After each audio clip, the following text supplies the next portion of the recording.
She stared at me like she hadn't heard correctly. "You're serious?" she asked, slower this time. "Yes." No anger. No edge. Just a fact. At first she laughed again, but it didn't land the same way. It sounded thinner, uncertain. "Okay. But where are you even going to go?" "I'll figure it out," I said. That was when the panic started to creep in. Not mine, hers. "You can't just leave like that," she said quickly. "We have a place. We have a routine. Kyle is counting on this." "I'm not responsible for Kyle," I replied. "And I'm not staying in a situation I didn't agree to." Her arms crossed, defensive now. "So you're just abandoning me?" "No," I said. "I'm respecting what you told me. You said if I didn't like it I should move out. I don't like it. So I'm moving out." That landed harder than any argument could have. For the first time since the conversation started, she didn't have a comeback ready. She just stood there trying to recalibrate, like the script she expected me to follow had suddenly been taken away. "You're overreacting," she said finally, but there was no conviction behind it. "I'm not," I said. "I'm making a decision." The next few days were quiet but not peaceful. There's a difference. She moved around the apartment like nothing had changed, but I could feel the tension building under the surface. Small comments. Half questions. "You'll come back after you cool off, right? You're not really going to leave all this, are you?" I didn't argue. I just kept packing. I handled everything methodically. Utilities transferred. Internet cancelled. Address updated. I found a short-term rental across town. Nothing special but clean, quiet, predictable. Exactly what I needed. Every box I packed made things more real for her. By day 3 the tone shifted again. "Daniel, we should at least talk about this," she said, standing in the doorway while I folded clothes. "We did," I replied. "No, I mean actually talk. Like adults." "I tried to. You made a decision and told me to adapt or leave. I chose." She exhaled sharply.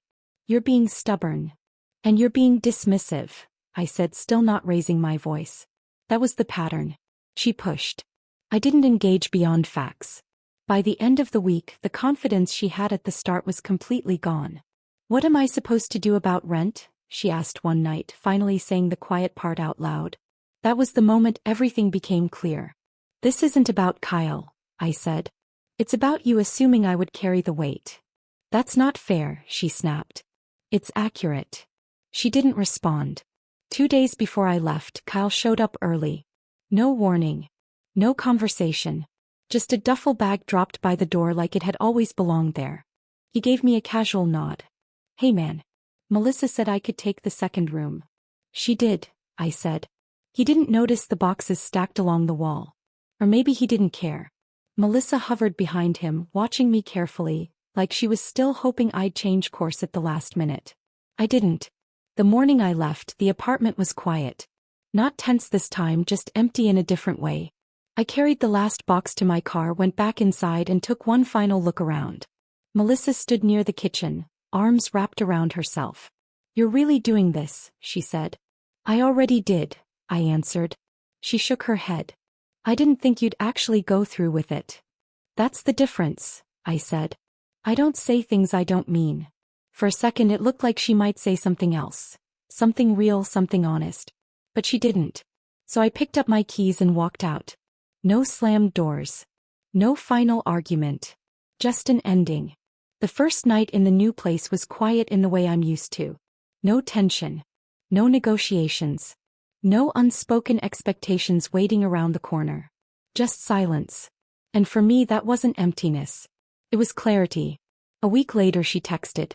"Can we talk?" I read it. Thought about it. Then put my phone down. Because sometimes the most important boundary isn't what you say. It's what you don't respond to. She said I couldn't just do that. "We live together," she insisted. "Couples work things out. You don't just walk away over something like this. It's family helping family." I reminded her calmly that she had told me to move out if I didn't like it. I told her I took her at her word. "That's not what I meant," she said. But that came too late. The moment she made my place in that home conditional on compliance, something fundamental shifted. The relationship didn't bend, it changed shape. And she was only just starting to feel it. The next few days were strangely quiet. Not tense. Not explosive. Just detached. Melissa carried on like nothing had happened. He talked about paint colors Kyle might like.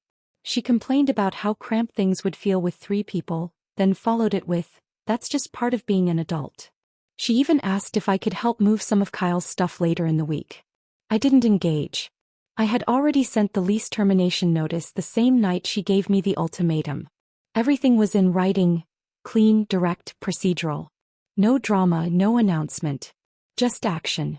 When the confirmation came back, I saved it and moved on. The first thing she noticed was the boxes. I packed in a straight line, clothes, then my desk, then the kitchen items I'd paid for. Nothing shared unless it was clearly mine.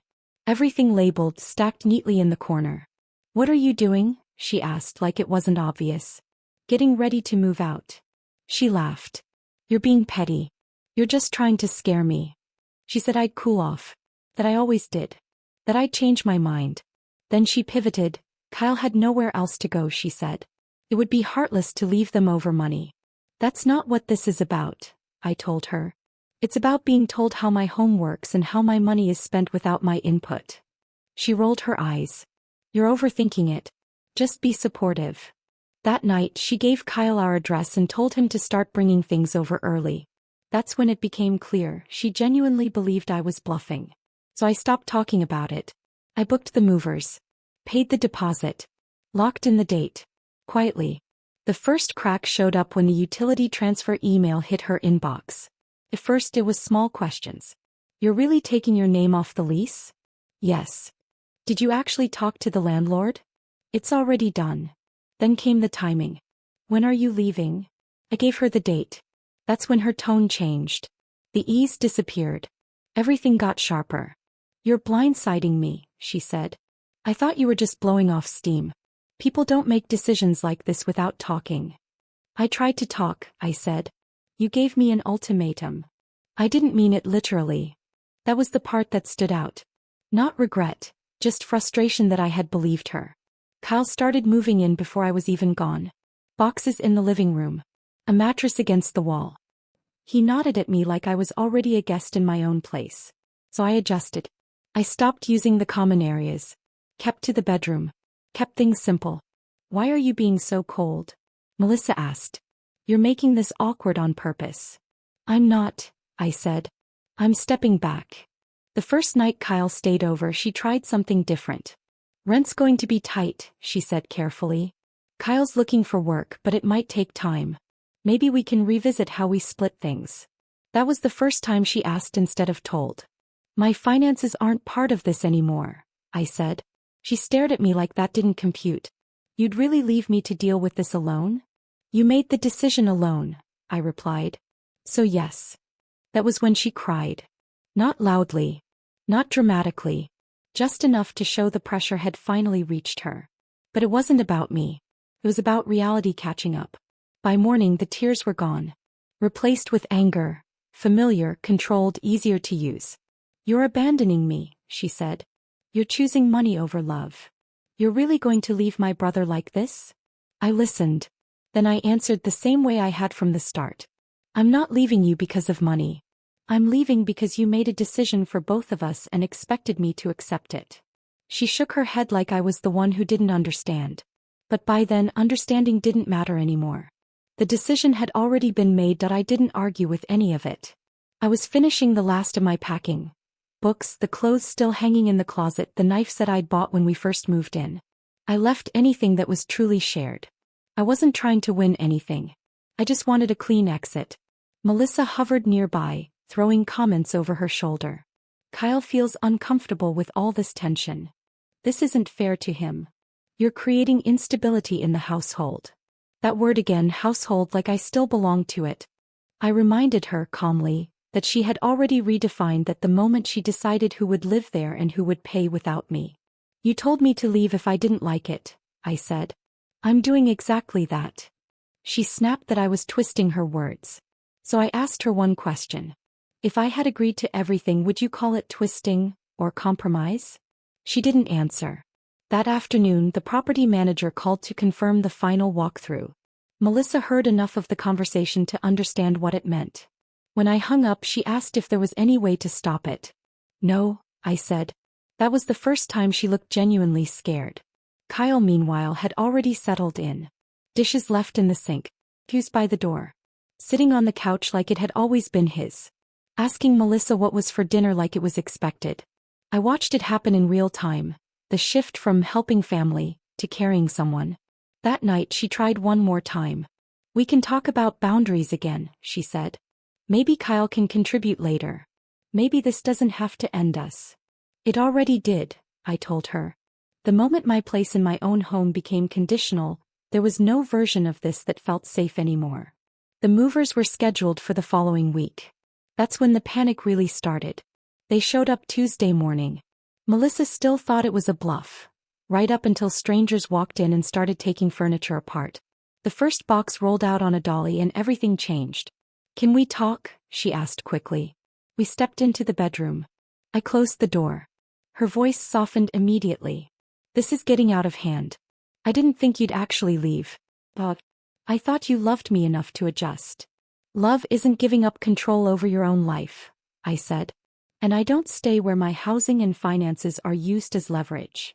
You're making a mistake, she said. Relationships require sacrifice. I would never have done this to you. That wasn't true. We both knew it. Then she shifted. Okay, Kyle can move out later. Or stay with a friend. We can pause this. We can reset.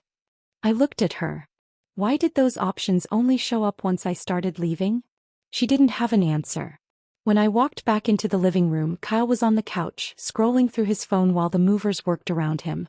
He didn't move. Didn't help. Didn't even look up. That told me everything. When the last box was loaded, I stepped outside. Melissa followed. Where are you going? She asked. Are you really ending everything over this? I'm not ending it over this, I said. I'm leaving exactly when you told me to. I got into my car. My phone buzzed before I even pulled away. I didn't think you'd actually do it. That message explained everything. She never thought my boundaries were real, just something I'd eventually bend. That night my phone didn't stop. At first it was anger. Long texts about betrayal. About embarrassment. About how I made her look irresponsible in front of Kyle. About how real partners don't leave when things get hard. Then it shifted. Questions. When rent was due. Whether utilities were already transferred. If the lease removal was final, or reversible. Then the request. Can you cover your share one more month? Just until Kyle figures something out. That was panic, not partnership. I replied once. My obligations ended when I moved out. The lease is finalized. You need to speak with the property manager. After that, I stopped responding. The next morning the calls started. Missed calls stacking up. Some ringing all the way through. Others cutting off halfway like she hung up just to see if I'd call back. I didn't. Later a message came through. Kyle's really stressed. This isn't what we expected. I'm overwhelmed. I need help. I read it. And for the first time, there was no hesitation, no second guessing, no pull to step back in and fix something that was never mine to fix. Because this wasn't sudden. It was just the first time the consequences had nowhere left to hide. She never apologized. Not once did she admit what she'd done. Not once did she say, I shouldn't have given you that ultimatum.